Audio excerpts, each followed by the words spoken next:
Well, I wrote in the premium newsletter this week, looking ahead to the interview that we're going to have in a moment with Glenn Orsmond, who's the former CEO of Comair and the author of Crash and Burn. Let me show you that right up front. There it is. That's what it looks like. I wrote that I get so many bad books. And years ago, I took a decision that I would dump them. If they weren't good enough, they would be gone into File 13, and often you'd get the publicists phone you and ask you, are you going to do anything on this? Do you want to talk to the author? And my response is to try and avoid the call, or then if I have to, get pushed into a corner. Say, well, a very wise person once told me, if you can't say something nice about it, just shut up. And when it comes to writing a book, having written a couple myself, I know that it's an enormous labor. It takes a heck of a long time. So even though some people they should stay far, far away from a keyboard, and they certainly should stay far away from publishers, they have put a lot of effort into it. So I don't want to be nasty. But this book, man, Glenn Orsmond, I loved it.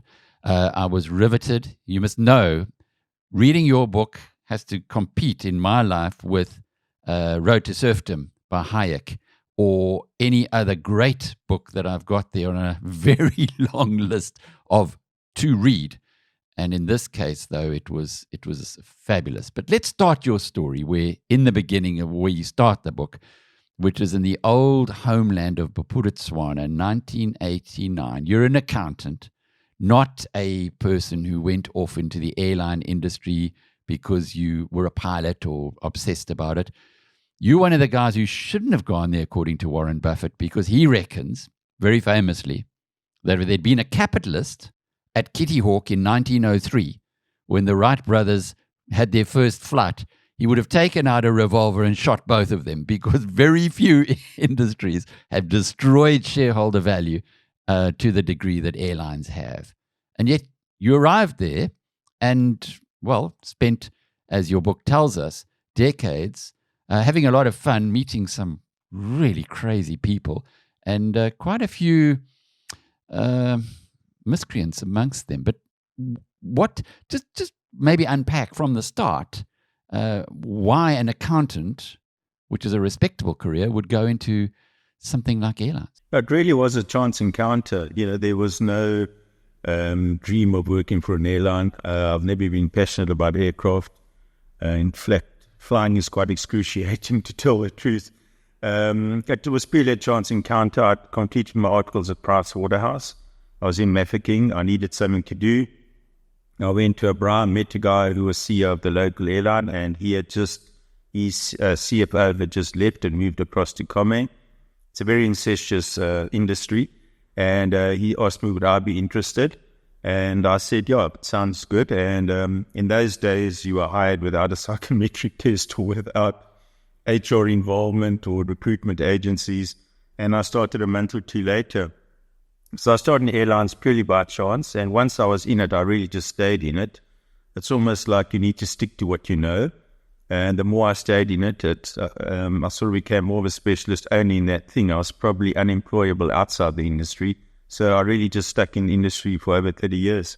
You mentioned Comair. That features very prominently in your book. But the one part of it that I was really interested in, having watched and written and broadcast on this sector for so long, is that it's a bit of a club, airlines. It's not often that the real story comes out. And that's, I suppose, why I found your book so fascinating. We as journalists, it's like a jigsaw puzzle. We get some of the pieces that come from public statements, but a lot of the pieces are missing. And your book has certainly padded a heck of a lot of pieces. For instance, the whole disaster of Comair. But let's just go back a little bit.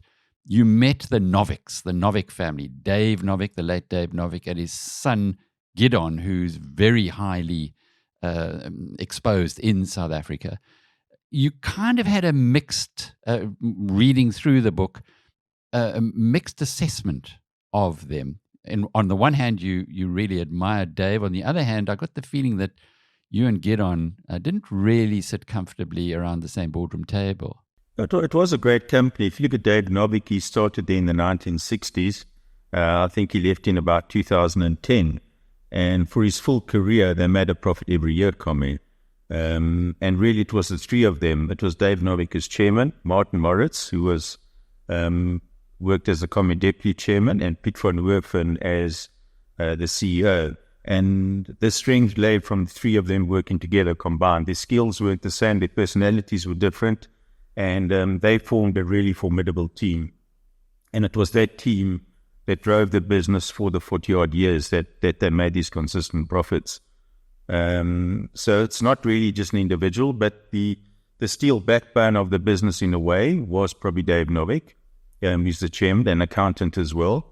And I learned a lot from Dave. I have a high regard for Dave. I respect Dave, and I learned a lot from Dave. We obviously had a fallout at one point, mainly because I incurred a foreign currency loss, which I shouldn't have. And then after that, I'd left and started OneTime. So that put the relationship under strain.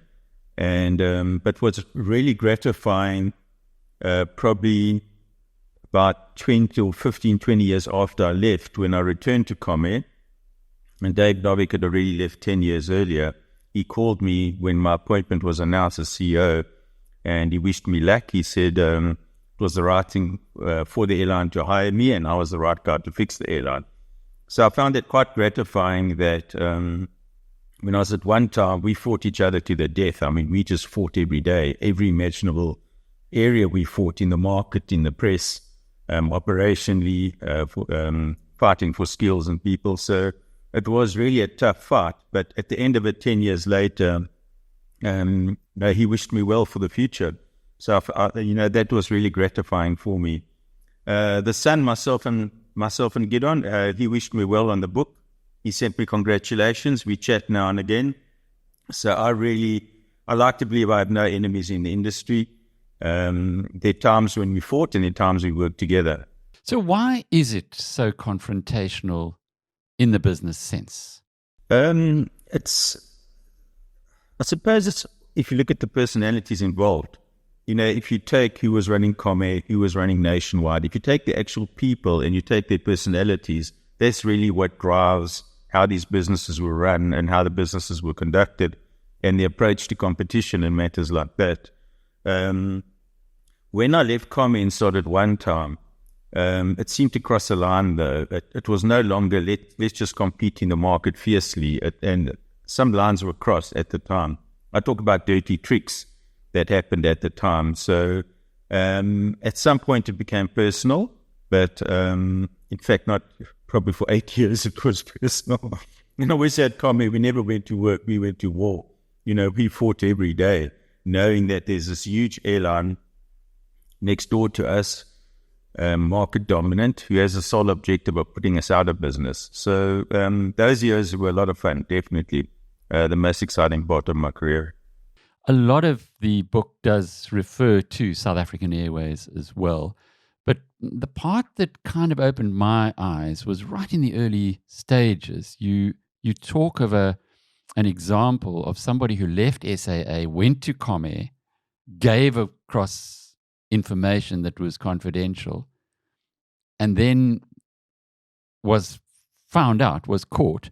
And the ethics, as you say, the problem was that it wasn't that we did it, it was that we were caught that seemed to be the problem at Comair. And if you look at that, you're going way back to 1998 and the listing, etc., where the founders banked a lot of money. They banked 300 million rands, which is 1.2 billion rand in today's terms. So they were set up for life almost. So from there onwards, it was an interesting contrast. Here you had these very wealthy people running an airline against a state airline that maybe certainly wasn't as efficient, but was being subsidized by the state, by the government, as we know, massive bailouts. It almost seems like an impossible journey, and yet you guys had fun.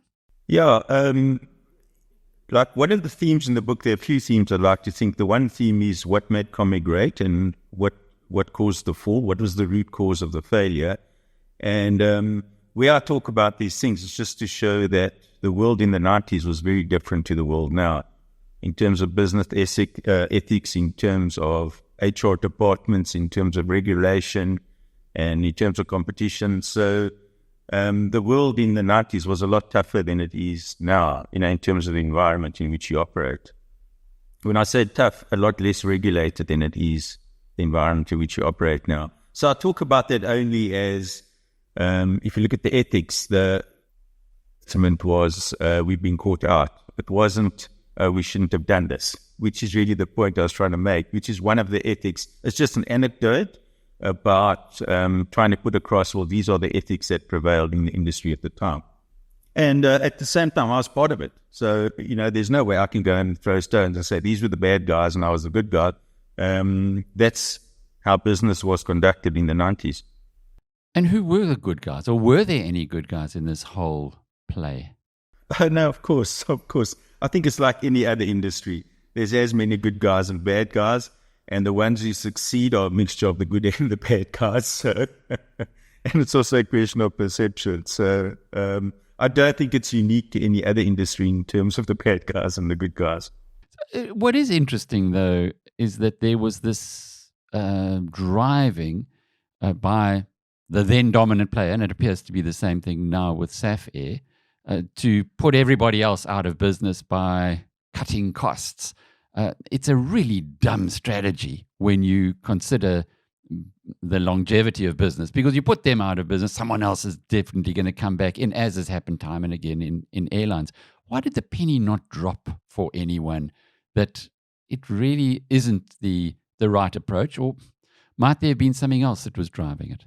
Yeah, when I talk about controlling costs, it's not really chopping it's not chopping costs that you need to incur. It's becoming more efficient. So in other words, if we raise our pilot productivity, that lowers our costs. So where I talk about important to have lower costs, it's really about being the most efficient things in terms of how you structure your balance sheet. I'm talking about I'm talking about the pricing. I'm talking about predatory pricing. Okay. And it's almost like in the airline industry, first of all, you had SAA, it's predatory pricing, to put Comair out of business, and then we'd have everything, and then we would be profitable. But if Comair had gone, someone else would have come in. And now we've got the same with SAF Air, predatory pricing, very low costs. What's going on in the heads of the executives that they really believe that if we put these guys out of business, there'll be a bigger market for us, without understanding that in the market, you're just going to bring in another competitor. That's exactly right. It's always temporary, and it's always someone else's fault. You seldom get to agrees that you started the price war. So price wars are part of the business. They're always happening. You can ask three guys engaged in the price war, and all three will accuse the other of having started the war, and they are simply the victims responding. But it is a consistent strategy. Let's drop prices in the hope of forcing someone out of business, in the hope of growing our market share. If not just dropping prices, let's just force people out of business in the hope of growing our market share and growing our prices, which is really a theme throughout the book. And it's not just South Africa. It seems to be an international approach, which is, again, why Warren Buffett is says that it's the graveyard for capitalism. Yeah, but there have been success stories in aviation. If you take Comair, that was a success story for 70-odd years. So there are success stories, but the graveyard way outstrips the number of success stories in South Africa particularly. I'd imagine in the last 20-odd years, there's probably been over 20 airline failures in South Africa. So is there one that is going to be a success? In other words, if you were to consult to an airline today, how would you recommend that they go forward so that they will be that rarity in a sector which is very difficult to make money in? So I'm an accountant, and I focus on the income statement, and I talk about the three critical success factors for an airline to succeed. And really, you must have lower operating costs than your competitors. In other words, be more efficient in how you do things. Secondly, focus on cash. Always focus on cash. Whatever you do, grow the cash, because those external shocks are going to come, and so many of the failures are just who was last man standing. So airlines fall by the wayside when they run out of cash, and it's such a fine margin. If you look at Comair, what would be a 6-7 billion rand company, in the end, the problem on cash was 100 million, and we would have traded out of that within 2 months probably. So focus on cost, focus on cash, and really avoid excessive debt.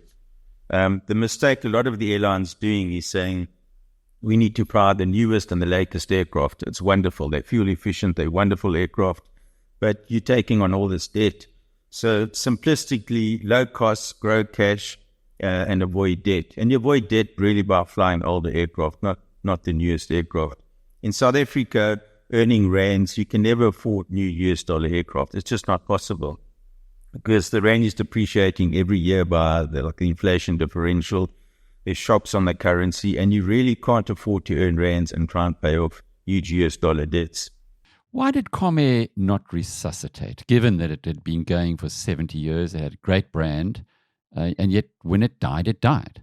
Yeah, which is really the title, Crash and Burn, is a sudden collapse. So it was a sudden collapse. They were operating, got hit by COVID, went into business rescue, and never emerged from business rescue. So I talk about, what was the root cause that led to this successful business having a sudden and immediate crash? And it also would be convenient to blame COVID. It would be convenient to blame the civil aviation who grounded the airline. But ultimately, Safair and Airlink survived groundings from the CA. They survived the same COVID shocks, the same fuel price shocks. So operating in exactly the same environment with the same external shocks, why did some survive and some collapse? And that's really the root cause of Comair's failure, which is this issue around you have to control costs, you have to protect cash, and you have to avoid debt. Now, when they took the decision to buy the MAX aircraft, it effectively wiped out all three, because you take the MAX aircraft, immediately you add to cost. It erodes all your cash. You take the cash stockpile that they'd built up over 10 years, £1 billion, and it's aircraft deposits. And now you've got no deposits, you've got no cash, and now you've got massive debt. So simultaneously, those three core principles are wiped out.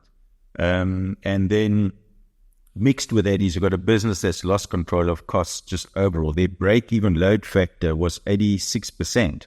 When I joined. So they needed to sell 86% of all their seats just to break even, which is impossible. Very few airlines can sustain a load factor above 80%. So their business model had built-in losses. You then add to that inertia. The organization had grown fat and lazy. The management inertia, no decisions were taken, and it was just this lumbering airline that Airlink and Safair were just taking market share from them every day. And their solution was to take on more debt to fund the operating losses. So it was really that spiral that started prior to COVID. And South African Airways, their demise or decline, but the ability to come out of business rescue in contrast to Comair. Yeah, what the weakness in business rescue is that it's not like Chapter 11 in America. Chapter 11 in America is perfect because the company stays under control of management. You just restructure your cost base. And anyone who doesn't like it, you're allowed to cancel the contracts. The flaw in South African business rescue is that you're allowed to cancel foreign contracts, but the foreign entities don't recognize the South African business rescue process.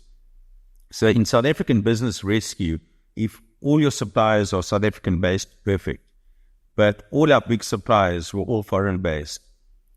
So we weren't able to achieve any reduction. In fact, they squeezed us for more and more in business rescue. So the aircraft leases, we took a hammering. Sabre, which was all our technology, we took a hammering.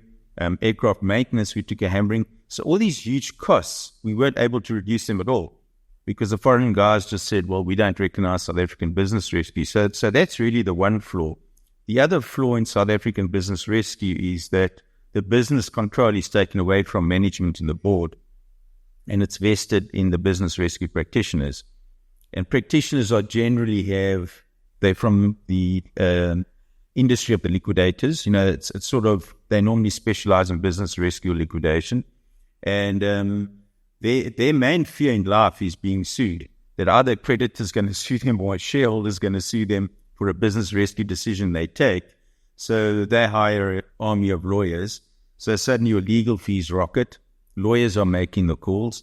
So if you just look at it overall, essentially in business rescue, you can't reduce your foreign costs and you've got lawyers running the show. And that's why it doesn't really work like it does in America under Chapter 11.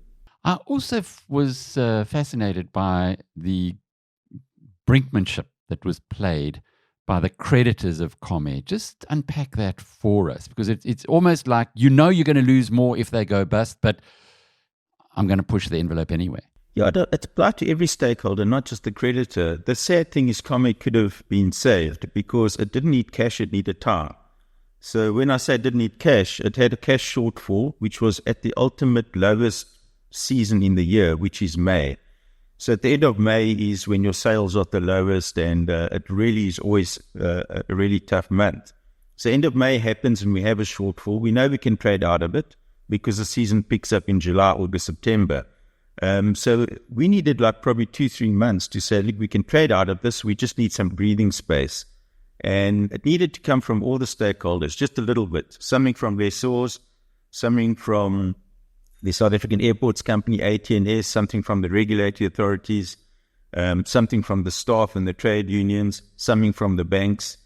And we tried asking them all just for a little bit because we didn't need a lot. It was 120 million, which is tiny compared to what they would have lost if the business stopped trading.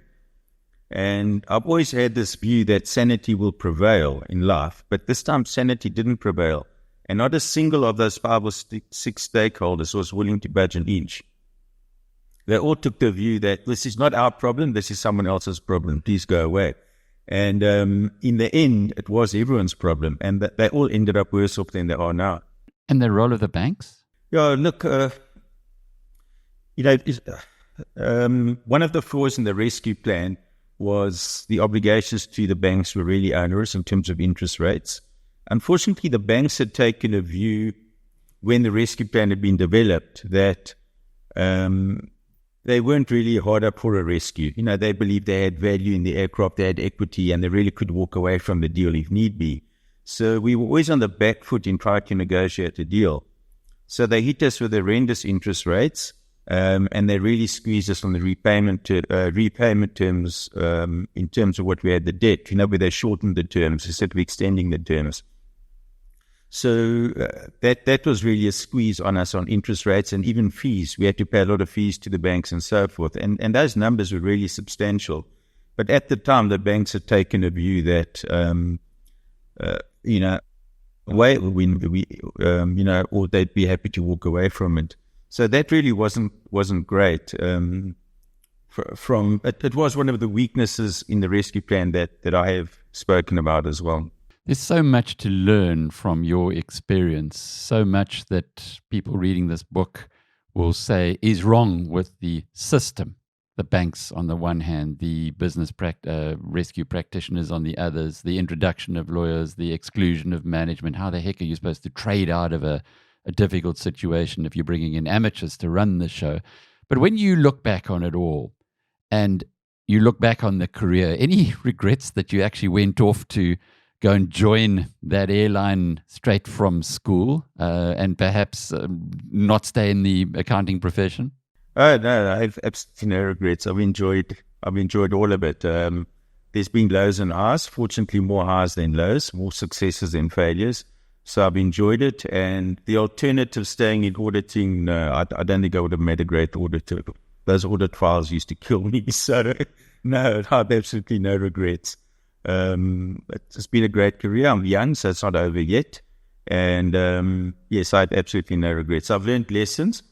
Hopefully just enough time still to apply those lessons learned. So let's see.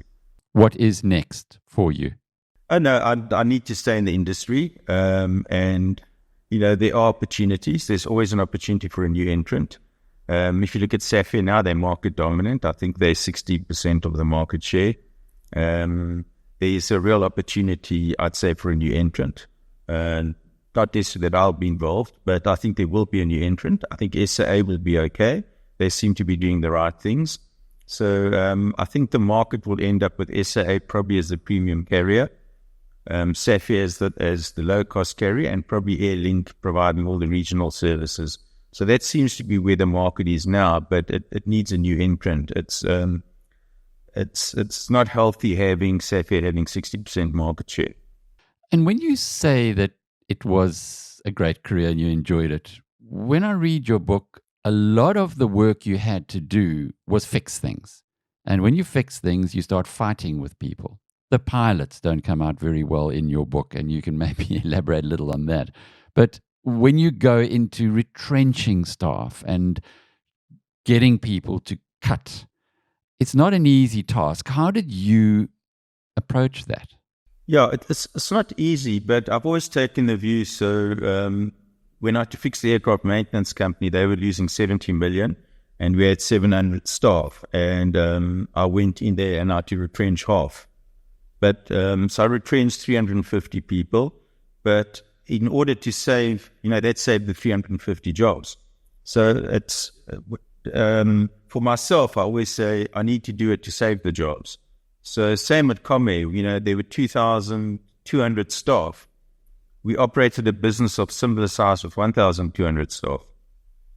I still ask myself, what were those 1,000 doing? I'll never know what those 1,000 were doing. Same with the maintenance company. We went from 700 to 350, same revenue, and we turned it from a loss to a profit. So it's almost like in order to secure jobs, I need to do that. Unfortunately, the trade unions aren't much help. The trade unions, in my experience, have never saved a single job. They've never created a single job. They're really in the business of probably destroying jobs, I think. So that hasn't been positive. But the environment, I agree with you, is not easy. When you're in a hostile environment, you need to retrench people. Or you're in a hostile environment, you're telling the pilots they need to work harder. But it's something that you need to do in order to create a sustainable business. And the message to the staff was always, we need a sustainable business to protect your jobs. So we need to do these things to create sustainable business. And I'd hammer that home, but the unions just never saw that I was trying to achieve that, The trade unions are, you're trying to create profits on our sweat and our blood. You're saying, no, we're not. We're trying to create a sustainable business. If you're earning 40% more than the market is earning for the same job, we have to have a look at your salary levels. But that message is not easy to get across to the unions. Yeah, that old story is, if you think that education is expensive, try ignorance. The pilots, they, as I mentioned, they didn't come out terribly well in your book. They appear to be this royal game of the airline industry, or certainly were at some point in time. Is that changing? Is there more reality now? Yeah, it seems to go through cycles, but they're extremely powerful at Comair, the pilot body.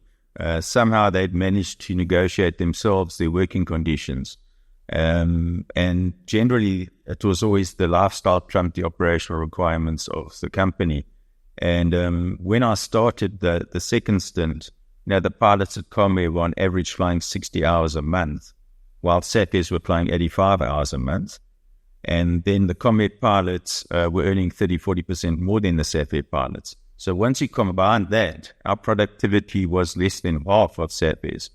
So you have to have that fight. You have to get the headcount down and the productivity up. Obviously, that creates resentment amongst the pilot body. So I have taken a hammering there, particularly on the social media. I've really been hammered. I think I was called the second most hated person in aviation. The most hated was probably Didum, I think. So evidently I was ranked below that. So I have taken a hammering on the pilot websites, but it's had to be done. There is no way you can afford to have your productivity for pilots at half of Safir's when it's probably 60% of your staff cost bill. So there are unions, there's NUMSA, Solidarity, and the pilot union, but effectively they're all after the same thing. Let's more pay, less work. The pilots obviously are more sophisticated in terms of safety and things like that, but generally that's a fight you have to fight. It's not unique to South Africa. It's not unique to Comair. It wasn't unique to me. So it's an age-old sort of battle between management and pilots. In the UK or in Europe, they've made a lot of progress with Ryanair, for example, so they've achieved what needs to be achieved. But a lot of the legacy airlines still have these problems. This whole thing of the pilots being a special body or something like that, yeah. It's so interesting when you look at it with the benefit of hindsight, those pilots would surely have thought differently had they known that there wouldn't have been a Comair anymore, because presumably they're ending up at SAF anyway, where they're going to have to work harder for less pay. That's 100% correct, Alec. Exactly what happened. They ended up they ended up at SAF flying the 85 hours and taking the 30% salary knock. Yet when we were pleading them to take a salary freeze for a period of time and marginally increase productivity, they were not interested.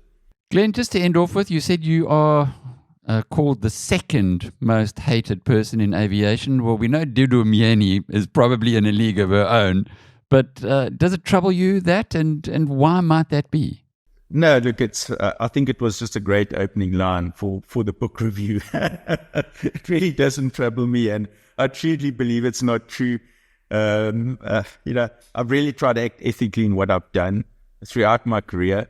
I've said I've never studied leadership. I've no idea on what the appropriate leadership styles are, but I try to stay true to myself, true to my values, and I try and do things that way. So I'm sure I'm not the second most hated at all. But in airlines, you have to make the hard calls like any business. If you need to make the hard call on headcount, you need to make the hard call on costs, and you need to make those calls. And obviously, it's not going to make you the most popular guy around.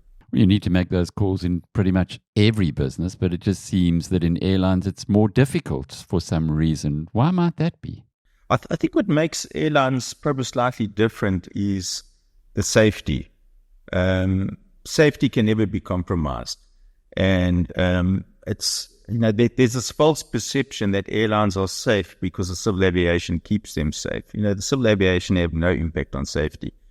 Airlines regulate their own safety because it's good business to be safe. You can't afford to have incidents that are unsafe, so you invest heavily in safety.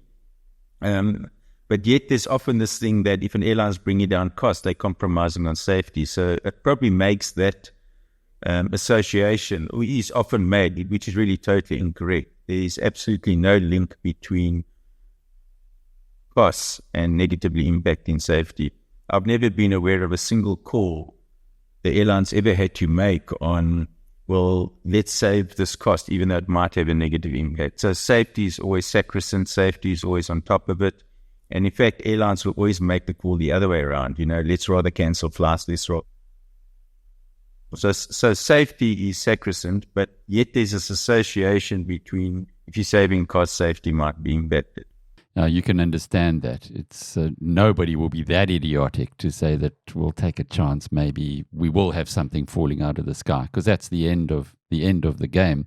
And from your side, it's not the end of the game, as you've explained to us. But maybe give us some insider tips when you fly. Do you fly at a certain time of day or a certain day of the week, and not just locally, but internationally? Are there, and again, putting your accountant hat on, the best value that one can get? Well, I really don't have many insider tips. I prefer flying to Europe during the day than the evening, if possible at all, because I struggle to sleep on the flights. But that's some advice. Flying locally, I try to avoid SAF. I try and find anyone else, just because of the superior service and the improved product. Sometimes it's not worth saving the $100 and sacrificing legroom or sacrificing something else. So I try and avoid some low-cost airlines, and traveling to Europe, I'd rather fly during the day than the evening. But I have no other tips at all. But why, Glenn, are there so few flights during the day? I'm in your camp absolutely on that one. I'd rather arrive there in the evening and have a good night's sleep than, as most people do, struggle to sleep overnight on the airlines. Why is it? Is there a landing obligation on the airlines that fewer flights are available in the day? No, what my sense of it is, the airlines flying to Europe, they make their really big money flying the business class. It's not the people sitting at the back in economy. And if you're a business traveler, you need to use up all your time. So the idea is you fly in the evening and have a full day of business the next day. So probably most business travelers aren't willing to sit in a plane during the day, but they're willing to sleep on a flight during the day, obviously provided they're flying business class. So I think that's what drives it. Well, maybe someone should redo their thoughts, because if you've got internet connectivity, as you now have, you can work during the day as well. So anyway, I'm sure these guys have been turning us around in their heads to see where the best advantage could be, because that's the one thing we do know about the airline industry. It's highly, highly competitive, and I guess likely to remain so in South Africa. Yes, it's not great now that one airline is dominant, but it will change. Glenn Orsmond, good talking with you. Thanks for those insights into crash and burn. We haven't really touched on a lot of the controversial stuff, a lot of the insightful stuff, the board meeting where Brian Joffe came in at Comair and had an impact there. The Novic family disappeared, the departure of OneTime and your successor there and the disasters that they wrought, and many others. But I think that's only fair. I don't like to see authors spilling their all. Leave something in the tank, and there's plenty in the tank on this book, Crash and Burn. I strongly recommend it. I did find it, as I mentioned earlier, riveting, a fascinating read. I read a lot of books, and this is one of the better ones. Thanks, Glenn, for your time today. I'm Alec Hogg from BizNews.com.